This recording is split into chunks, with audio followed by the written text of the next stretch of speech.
Hi hello welcome to our channel. నేను మీ సిరి. ఈరోజు మనం చెప్పుకోబోయే కథ వలపు వర్ణం పార్ట్ 89. ఇక ఆలస్యం చేయకుండా కథలోకి వెళ్దాం. వివి, నువ్వింకా అర్జున్ని మర్చిపోలేదా అని వివిధని చూశాడు వీరేంద్ర. సీరియస్లీ డాడీ, అర్జున్ మీద ఏ ఉద్దేశం లేదు. మీరైనా నమ్మండి. అతను నా చెల్లికి కాబోయే భర్త, నా అత్తయ్య కొడుకు, అంతే. ఇక కాకపోతే కాస్త బాధ ఉంది. అదెందుకో నాకు తెలియట్లేదు. త్వరలోనే సెట్ అయిపోతుంది అని అంది వివిధ. సరే, నువ్వు వెళ్ళి రెస్ట్ తీసుకో. వివిధ తల నిమిరి తన గదివైపు అడుగులు వేశాడు వీరేంద్ర. లోపల నుంచి సుధా ఏడుపు వినిపిస్తోంది. తన తల్లిని అనవసరంగా అరిచేసిందని తన మీద తనకే కోపం వచ్చింది. తర్వాత వెళ్ళి మాట్లాడాలి అనుకుని రూమ్కి వెళ్ళిపోయింది వివిధ.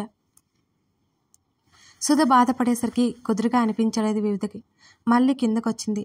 తల్లిదండ్రుల గదివైపుకి అడుగులు వేసింది వివిధ. మీరు చెప్పండి, నేనేమైనా తప్పుగా మాట్లాడానా? దానికోసమే కదా నేనేం చేసినా అని అంది బాధగా. తనకి ఇప్పుడు ఇష్టం లేదంటుంది కదా. జాబ్, వర్క్ బిజీ, అందుకే ఈ చిరాకు. నీ మీద అరిచింది, కావాలని కాదు అని వీరేంద్ర సర్ది చెప్తున్నాడు. మీరు ఎన్ని చెప్పినా నేను వినను. మొదటి నుంచి పెళ్లి మీద సదాభిప్రాయం లేదు వివిధకి. బంగారం లాంటి విశ్వని కాదు అనుకుంటోంది. ఎందుకో మీరు అడిగారా? లేదు. అన్నీ దానికి నచ్చినట్టు చేస్తూ ఉండండి. చివరికి పెళ్లి చేసుకోనని తెగేసి చెప్తుంది మీ కూతురు అంది కోపంగా కళ్ళు తుడుచుకుంటూ. మళ్ళీ విశ్వ టాపిక్ ఎందుకు తీసుకువస్తున్నావు? వాళ్ళిద్దరూ స్నేహితులు, వాళ్ళకి పెళ్లి చేసుకునే ఉద్దేశం లేదు అని చెబుతున్నారు కదా విసుగ్గా అన్నాడు వీరేంద్ర. మీరు చూసారా? చెప్పండి, మీరు చూసారా ఏమన్నా? వాళ్ళకి పెళ్లి చేసుకునే ఉద్దేశం లేదు అంటే ఎలా నమ్మేశాను? ఒకరితో ఒకరు మాట్లాడకుండా, ఒకరినొకరు చూసుకోకుండా, కలవకుండా ఉండగలరా అసలు? వాళ్ళకి తెలియట్లేదు ఒకరిని విడిచి ఒకరు ఉండలేరు అని అంది సుధా. సుధా మాటలు వినిపిస్తున్నాయి. ఇక వారి దగ్గరికి వెళ్ళాలి అనిపించక తన గది వైపుకి అడుగులు వేసింది వివిధ. అదంతా వదిలే, వివిధని కొన్ని రోజులు ఇక్కడ ఇబ్బంది పట్టుకో. తనేదో చేయాలనుకుంటుంది, చేయనివ్వు అని అన్నాడు వీరేంద్ర. వీరేంద్ర మాటలు వినిపించాయి. ఆ తర్వాత తన గదిలోకి వెళ్ళి తలుపులు వేసుకుంది వివిధ. అసలు ఏమవుతుంది అర్థం కాని పరిస్థితి తనకి. ఇదిలా ఉండగా మరోవైపు విశ్వ బాధ. 2 రోజులు ఎలా గడిచిపోయాయో కూడా తెలీదు. సుధా ఏమీ జరగనట్టు మామూలుగానే ఉంటుంది. విశ్వ సారీ చెప్పాలి, ఎప్పటికీ ఒక ఫ్రెండ్లా ఉండిపోవాలి. ప్రేమ అంటే తనకి ఆ ఫీలింగ్ లేదు. సహాని చూసి వస్తానని చెప్పి వైజాగ్ బయలుదేరింది వివిధ. ఆ విషయం సహనకు కూడా తెలీదు. ఎయిర్పోర్ట్ నుంచి ఇంటికి క్యాబ్ బుక్ చేసుకుని డైరెక్ట్గా అధర్వ్ వాళ్ళ ఇంటికి వెళ్ళిపోయింది వివిధ. అధర్వ్ అమ్మ హాల్లో సోఫాలో కూర్చుని ఉంది. ఆవిడని పలకరించి కొంత సమయం ఆవిడతో మాట్లాడింది వివిధ. సహన ఎక్కడా అని అడిగింది. నీతో మాటల్లో పడి మర్చిపోయాను. మీ అక్క, బావ, విశ్వ ముగ్గురు గదిలోనే ఉన్నారు అని ఆవిడ చెప్పింది. సహన వాళ్ళ గదివైపుకి నడిచింది వివిధ. విశ్వ అక్కడ ఉన్నాడని అతన్ని ఎలా ఫేస్ చేయాలో అర్థం కావట్లేదు వివిధకి. మెట్లు ఎక్కుతుంటే ఆమె గుండె వేగం పెరుగుతోంది. మెల్లిగా అడుగులో అడుగు వేసుకుంటూ సహన వాళ్ళ దగ్గరికి వెళ్ళింది. తలుపు తెరవడానికి ఆమె మనసు తటపటాయించింది. అంతలో విశ్వ మాటలు వినిపించాయి వివిధకి. నిజమే చెప్తున్నాను అని అన్నాడు విశ్వ. ఇక డోర్ ఓపెన్ చేయలేదు వివిధ. ఆమె బయట నిలబడిపోయింది. వెళ్ళిపోవాలా వద్దా అన్నట్టు నిలబడింది. రేయ్, అబద్ధం చెప్పుకో. వివి అంటే నీకు ఇప్పటికీ ప్రేమ ఉంది కదా అని అడిగాడు అధర్వ్. లేదు అంటే వినరా? విశ్వ చెబుతుంటే ఆమె మనసులో కలకలం రేగింది. విస్సు, నీకు వివిధ మీద ప్రేమ లేదు, నేను ఒప్పుకుంటాను. ఇంతకు ముందులాగా తనతో ఉండగలవా? అంటే తనకు నిజం తెలిసిపోయింది కదా అని అడిగింది సహన. వివిధ విశ్వ మాట కోసం ఆతృతగా ఎదురు చూసింది. మీ ఇద్దరికి ఎన్నిసార్లు చెప్పాలి? వివిధ నాకు ఫ్రెండ్ మాత్రమే. అంతకుముందు ప్రేమించాను, కానీ తను అర్జున్ని ప్రేమించింది. ఒకరిని ప్రేమించిన తర్వాత నేను మళ్ళీ వివిధని ఎలా ప్రేమించగలను అని అడిగాడు విశ్వ. షడప్ విస్సు, కోపంగా అరిచింది సహన. వివిధని అనుమానిస్తున్నావా అని అరిచింది సహన. బయట ఉన్న వివిధ కంట్లో నీళ్లు ఆగకుండా వచ్చేశాయి. అనుమానించడం లేదు. ఒకరిని ప్రేమించిన తర్వాత తను మళ్ళీ నన్ను ప్రేమిస్తుందని ఎలా అనుకుంటాను నేను? అందుకే తనతో పెళ్లి ప్రపోజల్ నేను తీసుకెళ్ళలేదు అని అన్నాడు విశ్వ. విస్సు, నువ్వేనారా ఇలా మాట్లాడేది? మీ ఫ్రెండ్షిప్ గురించి ఎంత గొప్పగా ఊహించుకున్నానురా.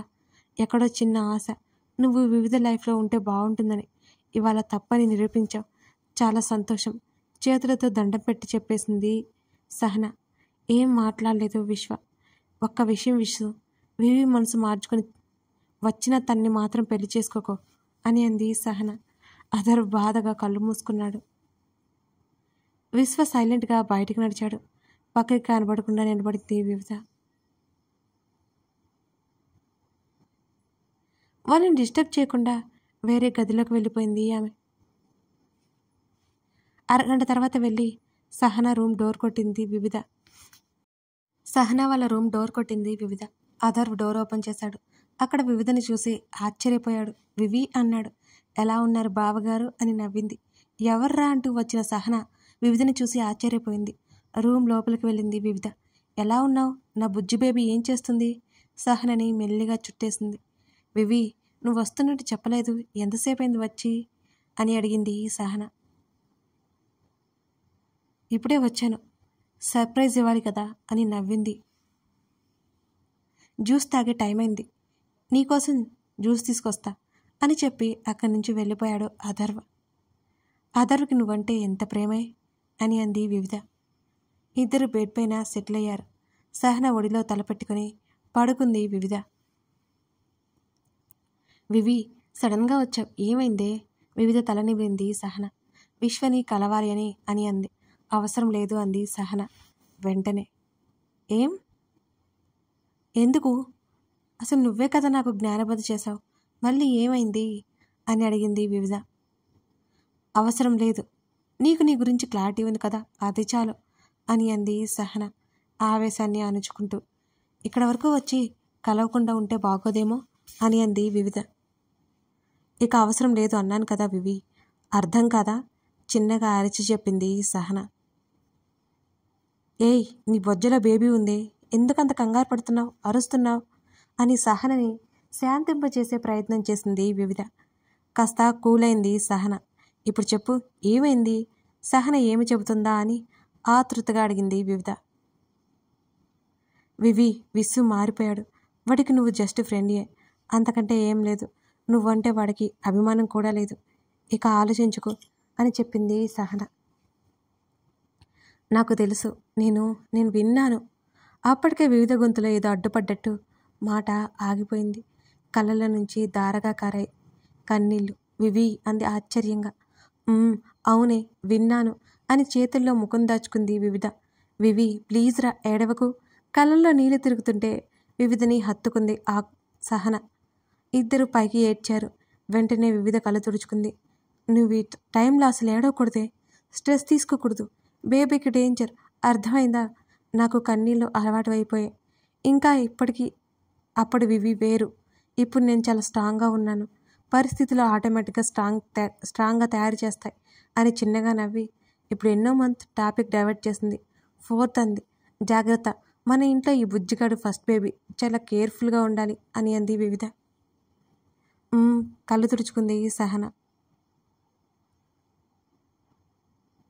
అతరు బాధపడతాడు, నువ్వేమీ నా గురించి దిగులు పడకు, నేను చాలా స్ట్రాంగ్గా ఉన్నాను అని అంది. వివిధ చెంప మీద చెయ్యేసి, మమ్మీ ఏమీ అనట్లేదా అని అడిగింది సహన. ఎందుకు లేదు అంటూ 2 రోజుల ముందు జరిగింది మొత్తం చెప్పింది తన అక్కకి. మమ్మీ నీకోసమే చెప్పుంటుంది, చిన్నప్పటి నుంచి నువ్వంటే చాలా ఇష్టం కదా మమ్మీకి అని అంది సహన. నా కోసమే చెప్పిందని నాకు తెలుసు. ఆ టైంలో బాగా చిరాకు వచ్చి అరిచేశాను, బాధపడిందమ్మ. నీకో విషయం చెప్పాలి అని మెల్లగా అంది. ఏంటది? ముంబైలో జాబ్, ఇంకో 3 డేస్లో ప్రయాణం అని అంది వివిధ. వాట్? అయినా ఇంత దూరం ఎందుకు వివి అని అడిగింది సహన. నువ్వేనా మాట్లాడేది? ది గ్రేట్ సహన గారేనా? ఎప్పుడు బ్రేవ్గా ఉండి నన్ను అలా ఉండాలి ఎలా ఉండాలి అంటావు కదే, ఇప్పుడు ఏమైంది అని అడిగింది వివిధ నవ్వుతూ. వివి, నువ్వు ఒంటరిగా ఉండలేవే, నువ్వు సెన్సిటివ్ అని అంది సహన. చెప్పాను కదా చాలా వరకు మారిపోయానని. వెళ్ళాలి, డాడీ కూడా ఒప్పుకున్నారు, అమ్మ ఒప్పుకోలేక డాడీ ఒప్పిస్తారు అని అంది వివిధ. సరే నీ ఇష్టం, ఏం చేయాలనుకుంటున్నావో అది చెయ్యి, టేక్ కేర్ అని అన్నది సహన. అని సహన బేబీ బొమ్మ దగ్గర చెవి పెట్టి ఓయ్ బుజ్జిగా, త్వరగా వచ్చేనన్నా, నేను నీకు పిన్నిని, మనం ఇద్దరం బాగా ఆడుకుందాం అని అంది నవ్వుతూ వివిధ. వివిధ తలనిమిరింది సహన. విశ్వని కలవలేదు. ఆ రోజు అక్కడే ఉండి తర్వాత రోజు హైదరాబాద్ బయలుదేరింది వివిధ. వివిధ వచ్చి వెళ్ళిన విషయం విశ్వకి అసలు తెలియనే తెలియదు. ఆ తర్వాత సహన విశ్వతో మాట్లాడమైతే మానేస్తుంది. ఆధార్ అప్పుడప్పుడు కలుస్తున్నా విశ్వ అవాయిడ్ చేస్తుండేవాడు. వివి ప్లీజ్ తలుపు తెరువు, బాధగా ఉంది విశ్వ గొంతు. ఇద్దరు గతం నుంచి బయటపడ్డారు. ఇంకా ఏడిపించుకో, వెళ్ళిపో అంది. నేనంటే నీకు ఇష్టం లేదా అని అడిగాడు విశ్వ. 2 క్షణాల మౌనం తర్వాత లేదు అని చెప్పింది వివిధ. వివి అబద్ధం చెప్పుకో ప్లీజ్ అని అన్నాడు. నిజమే చెప్తున్నాను అని అరిచింది వివిధ లోపల నుంచే. మరి నా కోసం వైజాగ్ ఎందుకు వచ్చావు అని అడిగాడు. నేను నీ మీద నువ్వు అనుకునే ఇష్టంతో రాలేదు అంది గట్టిగా. లేదు, నువ్వు అందుకే వచ్చావు అన్నాడు విశ్వ అంతే గట్టిగా చెప్పాడు. డోర్ ఓపెన్ చేసింది. కాదు అన్నాను కదా. ఎర్రబడింది వివిధ ముఖం కోపంతో. కాదా అన్నాడు ఆశ్చర్యంగా. నువ్వు ఆ రోజు వచ్చావు కదా, మరి ఎందుకు? నా కోసం కాదా అని మళ్ళీ అడిగాడు చిన్నగా. ఊహు, నీకు సారీ చెప్పి ఇదివరకట్లా ఉందామని చెప్పడానికి వచ్చాను. నువ్వేమో మర్చిపోలేని మాటలతోటాలని బహుమతిగా ఇచ్చేశావు అని అంది కోపంగా. వివి రియల్లీ సారీ. నువ్వు నా కోసమే వచ్చావని అదరు చెప్తే నీతో ఇలా ప్రవర్తించాను అని అన్నాడు తలదించుకుని. అయోమయంగా చూసింది వివిధ. నువ్వు కూడా నన్ను విశ్వ ఏమి చెబుతున్నాడో అర్థమై లేదంది కంగారుగా. ఇద్దరి మధ్య మౌనం. ఎదురెదురుగా సోఫాలో కూర్చున్నారు ఇద్దరు. ఆ రోజు నేను అలా అన్న వాటి వెనుక కారణం ఉంది వివి. ఏంటి అన్నట్టు చూసిందే గాని ఏమీ మాట్లాడలేదు వివిధ. ఆధారు మాటలకి విసుగొచ్చి అలా అన్నాను. ఇంకోసారి నిన్ను ఇబ్బంది పెట్టే పనులు నాతో చేయించకూడదని అలా అన్నాను అంతే. నిన్ను తక్కువ చేయాలని కాదు. నిన్ను తక్కువ చేస్తే నా ఊపిరి ఆగిపోదు అని అన్నాడు విశ్వ. విస్సు కంగారుగా పలికింది. నన్ను నమ్ము వివి, నా మనసులో ఉన్నది వేరు. నేను అలా కావాలని అన్నాను తప్పితే నా ఆంతర్యం వేరే. ఇంకోసారి నీ ముందు నా మనసులో ఉంది ఎక్స్ప్రెస్ చేయని అదర్వ్ చెప్పకూడదు అని అలా కఠినంగా మాట్లాడాల్సి వచ్చింది ఆ రోజు. అంతకుమించి వేరేది కాదు. వివిధ నుంచి ఏ సమాధానం రాలేదు విశ్వకి. ఇప్పుడు కూడా నేను వచ్చి నేను ఇబ్బంది పెట్టాలి అని అనుకోవట్లేదు. నీకు నేనంటే ప్రేమ ఉంది అని, నా కోసం సర్ప్రైజ్ ఇవ్వాలని వైజాగ్ వచ్చావని, నా మాటలు విని బాధపడి ముంబై వెళ్ళిపోయావని ఆధారు నాతో చెప్పాడు, నమ్మించాడు. అందుకే నీ పట్ల ప్రవర్తించానలా అని ఇబ్బందిగా తల తిప్పుకున్నాడు విశ్వ. వివిధలో కూడా ఇబ్బంది ఏర్పడింది. ఆ రోజు అన్ని మాటలు చెప్పా, నేను ఒప్పుకుంటే మాత్రం ఇలా బిహేవ్ చేస్తావా సీరియస్గా అడిగింది వివిధ. దానికి సమాధానం చెప్పలేదు విశ్వ. ఆ ప్రశ్నకు తగిన సమాధానం అతని దగ్గర లేదని కాదు, అతను మౌనంగా ఉంది. అతని దగ్గర సమాధానం ఉంది కానీ చెప్పాలి అనుకోవట్లేదు అంతే. ఇక నిన్ను డిస్టర్బ్ చేయను, హైదరాబాద్ వెళ్ళిపోదాం. ఇక్కడ నువ్వు ఒంటరిగా ఉండొద్దు వివి అని అన్నాడు విశ్వ. 2 నెలలు ఉంటున్నాను. అప్పుడు ఏమీ కొత్త కాదులే, నాకు ఇప్పుడు అలవాటు పడిపోయాను. కొత్తగా ఒంటరితనం ఏం లేదు కదా అని అంది వివిధ. ప్లీజ్ వివి, నీకోసం అందరూ ఎదురు చూస్తూ ఉంటారు బ్రతిమాలుతూ అడిగాడు విశ్వ. జస్ట్ 2 days ఉండి మళ్ళీ రిటర్న్ అవుతావు. నీకోసం ఏం కాదు, మా మమ్మీ డాడీ కోసం అంది వివిధ. అలాగే ఈవినింగ్ బయలుదేరదాం అన్నాడు విశ్వ. సరే అంది వివిధ. టెర్రస్ మీదకి వెళ్ళే మెట్ల దగ్గర కూర్చుని ఉంది ఆకృతి. మోకాలు పైకి మడిచి కూర్చొని కాలికి ఉన్న పట్టీని తిప్పుతూ ఉందామె. 2 నిమిషాలు ఆకృతిని గమనించి ఆమె తల మీద తట్టాడు అర్జున్. తల మీద దిద్దుకుంటూ అతని వైపుకి తల పైకెత్తి చూసింది. ఆకృతికి ఒక మెట్టు దిగువన కూర్చున్నాడు అథర్వ్. ఇప్పుడే వచ్చావా అని అడిగింది. 10 minutes అంతే అన్నాడు. కాఫీ తాగుతావా అని అడిగింది. దాదాపు 6 ఏళ్ల నుంచి అడుగుతున్నావు ఈ మాట, నా ఆన్సర్ నేను ఇస్తున్నాను అన్నాడు అర్జున్. చిన్నగా నవ్వి ఊరుకుంది. అమ్మ పెడుతోంది, తీసుకొస్తాను, కూర్చో ఇక్కడే అని పైకి లేవబోయింది ఆకృతి. ఆమె చేతులు పట్టి లాగి కూర్చోమన్నాడు అర్జున్ పక్కనే. నేను ఆల్రెడీ తాగేసి వచ్చాను, ఇక వద్దు అన్నాడు అతను. అంతే. కొన్ని క్షణాల మౌనం తర్వాత బావా అని పిలిచింది ఆకృతి. చెప్పు అన్నాడు. 6 నెలలు అన్నావు, ముందే పెళ్లి పెట్టేస్తున్నారు, నీకేం ఇబ్బంది లేదు కదా అని అడిగింది ఆకృతి. నీ గురించి ఆలోచించావటే. ఆమె కాలికి ఉన్న పట్టిని సరిచేస్తూ అడిగాడు అర్జున్. అయ్యో బావా ఏంటిది? కాల్ని వెనక్కి తీసుకుంది ఆకృతి. ఏమైందే? ముందు నేను అడిగిన దానికి సమాధానం చెప్పు అని అంది అతన్నే చూస్తూ. ముహూర్తం ఉంది అన్నారు. సరే అన్నాను అని చెప్పాడు అర్జున్. మరి ఎందుకు టైం తీసుకున్నావు ఇన్ని రోజులు అని అడిగింది. నువ్వు చాలా చిన్నగా ఉన్నావు కదా, ఎదుగుతావని ఆగాను అని అన్నాడు అర్జున్. సరిగ్గా చెప్పు, అతని భుజం మీద తట్టింది. అందుకే అన్నాడు ఆమెని చూస్తూ. నమ్మానులే గాని వివిధ ఇంకా సెటిల్ అవ్వలేదు. ఇప్పుడు కూడా అందరికీ దూరంగా వెళ్ళిపోయింది. అక్కడ ఒక్కటే ఉంటుంది అంది కళ్ళల్లో నీళ్లు తిరుగుతుంటే ఆకృతి. వివిధకి అన్నీ తెలుసు, ఎక్కడ ఎలా ఉండాలో బాగా తెలుసు. తన లైఫ్ అనుకోని విధంగా మలుపు తిరిగింది.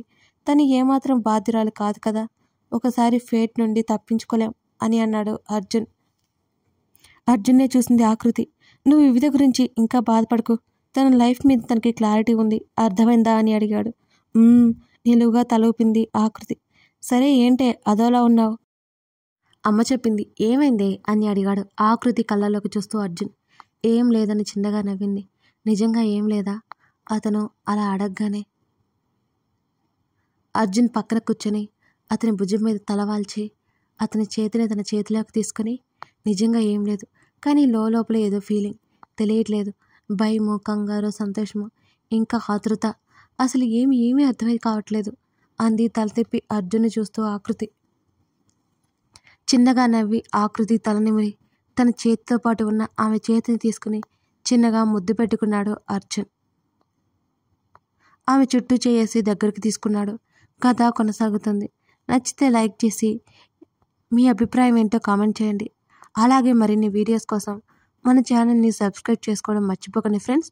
Thank you for watching this వలపు వర్ణం.